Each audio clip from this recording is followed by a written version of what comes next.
When you start building drawers and cabinets, you start to get a little bit addicted to it. One of the first few cabinets I actually built was the shop cabinet with 4 drawers. This actually used a bunch of plywood. And this is not even half of it. It can't even fit on this table, how much I have. Finding something to do with all that leftover scrap wood is very challenging, so I thought maybe I can actually get more cabinets and drawers out of this scrap wood. Because I reorganized my shop a little bit, and I have a lot more space where I can work around, so I figured time to get all those small little tools in their own little spots. The first thing I have to do is see exactly which piece of wood I can use for the drawers. So already I can eliminate these small pieces because they're definitely not tall enough to do the drawers. And then I'll make some measurements to finally get the size drawers that I want, and I'll see how much of these pieces end up being usable pieces. It took a bit of time to log all the pieces I had on hand, but what I ended up doing is just marking down each piece's length and height, just so I can see which drawers I can fit with which piece. Then once all that was figured out, I made this little chart just to make sure that I didn't cut the wrong pieces at the wrong time. Now with this, it stayed very organized and I had all the pieces I needed for this build, so all I had to do was just follow this chart and then mark off which piece I cut and then go to the next piece. Now this was by far the most pieces I've ever cut all at once, and it took about 30 minutes to about 40 minutes to get all these done, but I was pretty satisfied with all the pieces at the end. Since I had the chart already laid out of all the pieces I needed to cut, I double checked to make sure I was cutting the right piece, and then when that was all done, I had all my pieces cut out, and then stacking all these pieces of plywood just seemed unreal that I can get all these pieces just out of using my scrap wood from my previous builds. It's by far a lot of plywood from scrap wood. I just finished cutting all the sides for the drawers. The only issues is it made a lot of scrap wood. It's funny, I used scrap wood to make drawers, and now with that scrap wood, it gave me even more scrap wood. But I have an idea of what I'm going to do for all these pieces here. And if you have any other suggestions, let me know down in the comments. I read all the comments, so I'll probably check it out, and then maybe I might do something with all these. But now it's time to route out all the dados for these panels. There are 20 of them, so it's going to be doing 20 cuts with the router. And then once that's done, I can just see if I have enough wood for the bottom panels. I know for sure I'm going to have to buy some, but I'll try and maximize the wood that I have to buy. And now comes the fun task of powering through 20 slots, I believe. Yes, 20 slots onto all these pieces of wood. I mean, there was no other easy way to do this, so I thought, why not? Let's just power through this, get this done as soon as possible, and doing it as safe as I can. I actually only need to get just a 30-inch by 20-inch quarter sheet for the backing, and then a couple more drawer slides, so this is actually almost a complete scrap wood build, minus these parts that I got, so I definitely saved a lot of money just on this cabinet alone. Since all the cuts are going to be repetitive, the bit just has to be set to one height once, then it's just rinse and repeat over and over again until I got all the slots cut out. Now with the smaller drawers, I ran into a little bit of a problem. Since these sheets weren't that wide, what I had to do with my router is I had to start it and then eventually stop it halfway through, then readjust my clamps to be able to get the cut all the way through, and I had to do this about 16 times, so it was very time consuming, but I ended up getting it done in no time at all, or a very long time at all. But thank goodness that it's done, and I won't do this ever again until I decide to do it again.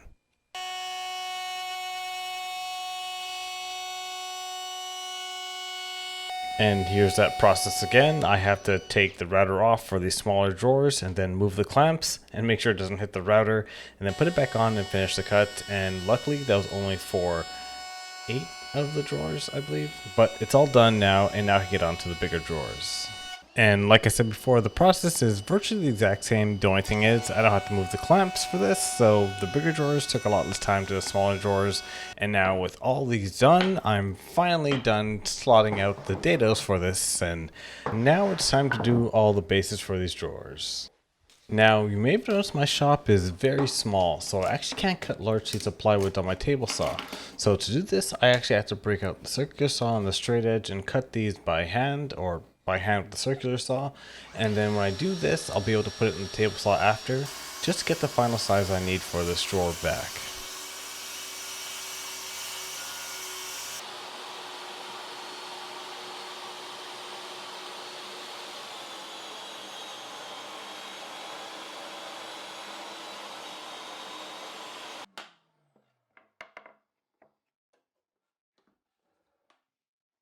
And the last thing I wanted to do before the night ended was just put in the pocket holes for the drawers, just so I can start off tomorrow with everything I need to assemble the drawers, and then go through this process all over again, drilling in the screws to get these drawers all done. It's now the new day, so what I can do is just cut the back panels for the drawers, and now comes the assembly time, which means all the dry fits and putting the pocket hole screws in, which I have so much fun doing with these drawers. Now, unlike the last drawers that I did, the dry fit actually was very good. The only issues I had were driving in the pocket hole screws. Now, I think I might have damaged my bit some time ago, but driving these screws is really hard for me. It just doesn't go in, and the drill just absolutely just bites every single time. But then there's sometimes when I can drive these screws in no problem. So I don't know, it just might be the angle that I'm going in at. And if anyone has any tricks or tips on how to drive these screws in, please let me know, because this is me struggling every single time to put in my pocket hole screws.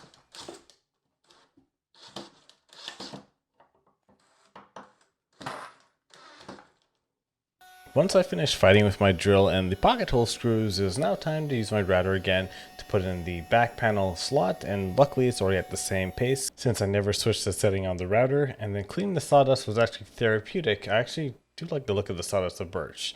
And I just have to put in the back stretcher for this cabinet, and then I can finally do a dry assembly time for this.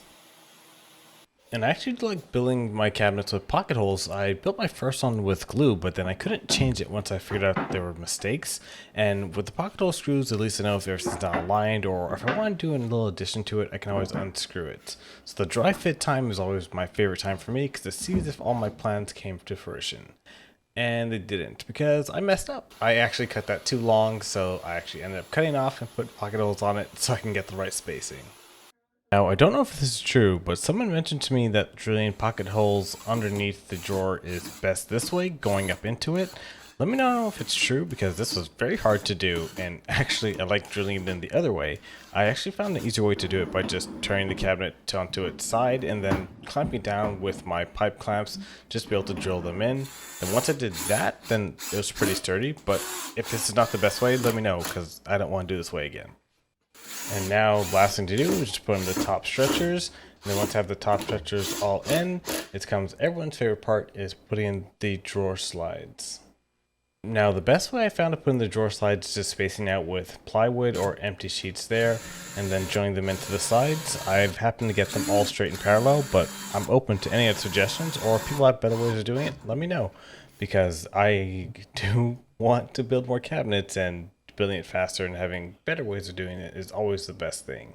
Now, to mark out the drawer sides on my actual drawers, what I do is just measure off to get the center of the drawer slides on each of the sides. Then I connect the lines, then I screw down in the drawer slides, and then when I put this in, my cabinet is all done, made out of completely scrap wood pieces, minus a couple scrap wood pieces that I did not buy.